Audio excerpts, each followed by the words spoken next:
Assalamu alaikum for class. Here is your book, The Science Factor. So let's open your books. Unit number 7. Heat, light and sound. Students, in our last lecture we have completed the whole reading of this unit. Last lecture में हमने इस unit की reading complete की थी जिसमें हमने temperature के related study किया था। टेम्परेचर को किस तरह से मेजर किया जाता है, मापा जाता है, और उसके अलावा थर्मोमीटर के रिलेटेड हमने पढ़ा था। और हमने फ़ारेनहाइट और सेल्सियस स्केल का पढ़ा था कि वो जो नेम्स हैं वो कैसे उनको मिले, फ़ारेनहाइट और सेल्सियस। तो ये दोनों जो हैं वो साइंटिस्ट के नेम पर इन दोनों जो ये स्केल्स हैं उनके नाम रखे गए। देन हमने शेडोज़ के रिलेटेड स्टडी किया, फिर इक्लिप्सिस जो लगते हैं, ग्रहण लगते हैं, उनके रिलेटेड स्टडी किया। फिर शेडो जो साया होता है उसकी पोजीशन और साइज़ का देखा कि वो कब साइज़ बड़ा होता है, कब साइज़ छोटा होता है। तो ये चीज़ें, और इसके अलावा हमने साउंड के रिलेटेड पढ़ा था, फ्रीक्वेंसी देखी थी, और हमने देखा कि कितने हर्ट्ज़ की आवाज़ जो है वो हमारे कानों को खुशगवार लग सकती है और कितने हर्ट्ज़ से ज़्यादा की आवाज़ जो है वो हमें शोर महसूस होती है। ठीक है, आज हम करेंगे इसके जो नोट्स पर 3 क्वेश्चन आंसर्स हैं और इसके अलावा वर्क बुक का काम करेंगे। सो आप लोग अपने नोट्स भी साथ खोल लें। Unit number 7, heat, light and sound. Question number 1, right names of 2 main scales for measuring temperature. यानी टेम्परेचर को मेजर करने के लिए 2 जो मेन स्केल्स हैं ना उनके नेम्स हमने लिखने हैं। So first one is Celsius scale and second one is Fahrenheit scale. ठीक है, मेन जो स्केल्स हैं वो 2 हैं, सेल्सियस स्केल और Fahrenheit scale. Number 2, write the name of scientist who develop the Fahrenheit scale. यानी हमने उस साइंटिस्ट का नाम बताना जिसने फ़ारेनहाइट स्केल को डिस्कवर किया, डेवलप किया। The name of scientist is Daniel Gabriel Fahrenheit. यानी साइंटिस्ट का नाम क्या था? Daniel Gabriel Fahrenheit. Question number 3, how heat is produced. Heat जो कैसे प्रोड्यूस होती है, कैसे पैदा होती है? Heat is produced when molecules start moving. Heat produce होती है जब मॉलिक्यूल्स जो हैं वो मूव करना शुरू कर देते हैं। ठीक है, ये रही आपकी 3 question. Now come to workbook. अब आप लोग वर्कबुक की तरफ आएँ। जी, वर्कबुक का हमारा पेज नंबर है स्टूडेंट्स 38। ठीक है, उसका क्वेश्चन है हमारे पास word search, find the names of things related to sound in the word search. यहाँ पर हमारे पास कुछ वर्ड्स लिखे हैं, vibration, decibel, brain, ear, hertz, energy, wave, signal. ये वर्ड्स हमने इस वर्ड सर्च में सर्च करने हैं, ये आप लोग खुद करेंगे। Now come to next page. Next page is page 29।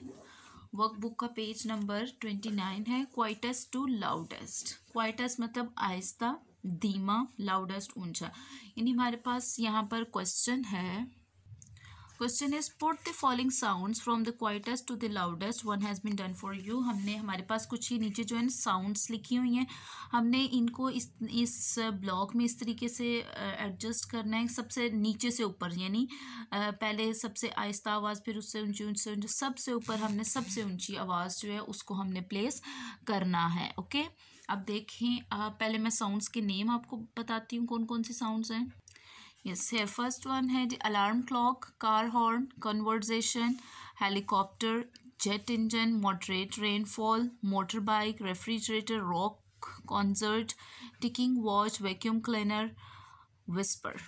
जी, अब देखें लास्ट पर सबसे जो आहिस्ता आवाज़ है विस्परिंग। विस्परिंग मतलब जो आप सरगोशियाँ करते हैं ना आपस में वो।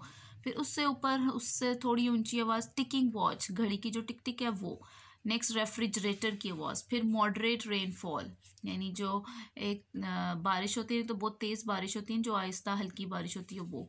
कॉन्वर्जेशन, कॉन्वर्जेशन मतलब आपकी जो गुफ्तगू होती है उसकी आवाज़। Alarm clock, then vacuum cleaner आ जाएगा, फिर मोटर बाइक, फिर हेलीकॉप्टर, फिर कार हॉर्न, फिर रॉक कॉन्सर्ट, और सबसे ऊपर जेट इंजन। जेट इंजन की आवाज़ सबसे ज़्यादा होती है। ठीक है, सबसे ज़्यादा ऊंची होती है। सो यहाँ पर हमने उसको प्लेस कर दिया। Now come to next page.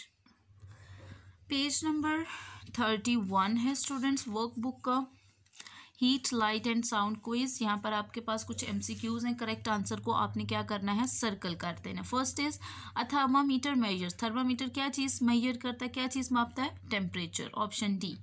Number 2, which of these is not a scale to measure temperature, इनमें से कौन सा ऐसा स्केल है जो टेम्परेचर को नहीं माप सकता? सेल्सियस भी करता है, फॉरेनहाइट भी, केल्विन भी, न्यूटन जो है वो नहीं करता, so option A is.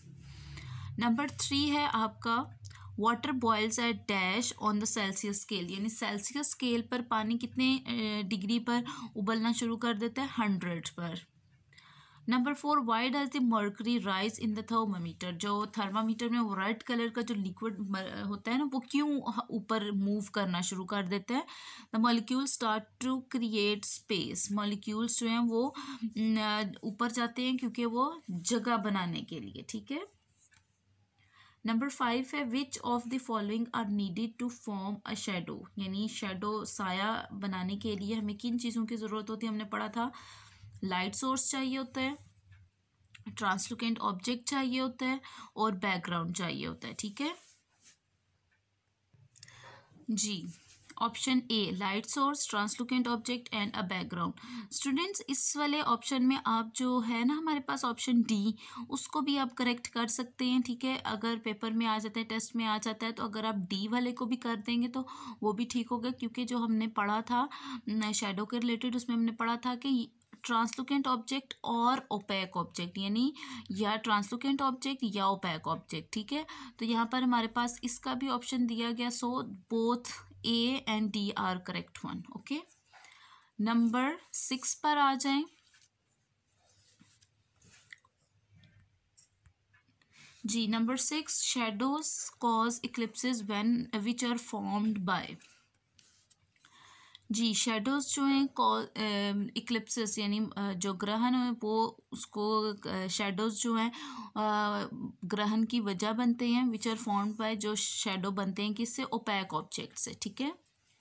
Number 7 है, sound waves are measured by their, sound waves को कैसे मेजर किया जाता है? उनकी लेंथ से, ठीक है। Number 8, sound travel fastest through solids, यानी साउंड जो है वो सबसे ज़्यादा तेज़ किस ऑब्जेक्ट में से गुजरती है? सॉलिड्स में से, यानी अगर आप एक बंद कमरे में आवाज़ लगाते हैं, खाली कमरा है, तो उसमें आपकी आवाज़ जो है ना आपको बहुत ऊंची सुनाई देती है, ठीक है। Number 9, sound intensity is measured on the, sound intensity, आवाज़ की शिद्दत जो है वो हम किससे मापते हैं? डेसिबल स्केल से। Last, which of the following is the unit of sound frequency, frequency का यूनिट क्या है वो हमने पढ़ा था, क्या था? हर्ट्स, ठीक है। ये रही आपके वर्कबुक का काम। According to your daily basis diary you have to learn your lesson, okay students, take care and अल्लाह हाफिज़।